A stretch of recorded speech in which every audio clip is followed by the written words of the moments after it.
Les perspectives économiques dans la communauté économique et monétaire de l'Afrique centrale CEMAC sont favorables pour l'année 2024.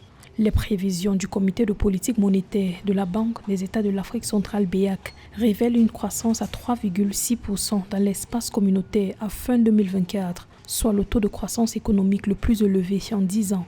Cette croissance sera portée principalement par la bonne performance des activités non pétrolières, dont la croissance est attendue à 4,1% au cours de 2024, en hausse de 1% par rapport aux 3,1% en 2023, selon les projections de la BEAC. Les perspectives économiques dans la zone CEMAC sont assez bonnes.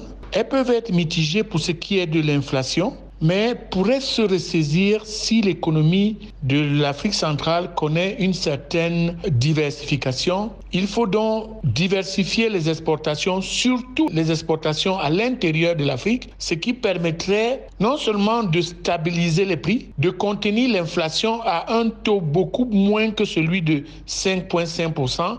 Le dynamisme annoncé des activités économiques en zone CEMAC, notamment dans le secteur au pétrole, sera impulsé aussi bien par le secteur privé que par le secteur public. Dans le secteur public, les perspectives de la BEAC montrent une dégradation des indicateurs des finances publiques en 2024 avec un solde budgétaire négatif, soit moins 0,2% contre 0% en 2023, en raison notamment de l'accroissement des investissements dans les pays de la sous-région. Les économies de l'Afrique centrale doivent arrêter de faire pression sur le pétrole comme locomotive de l'économie et doivent beaucoup plus profiter du prix du cacao qui est en hausse pour augmenter le nombre de partenaires commerciaux et exporter dans des marchés à haute valeur ajoutée tels que l'Asie. Dans le même temps, en dépit des mesures de lutte contre l'inflation mises en œuvre dans les pays de la CEMAC, les poussées inflationnistes devraient persister tout au long de 2024. L'inflation dans la sous-région devrait s'établir à 5,5%,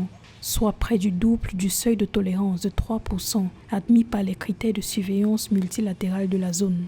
Ces pressions inflationnistes seront entretenues par la hausse des prix des produits pétroliers, notamment au Cameroun et au Tchad, d'après les perspectives de la BEAC.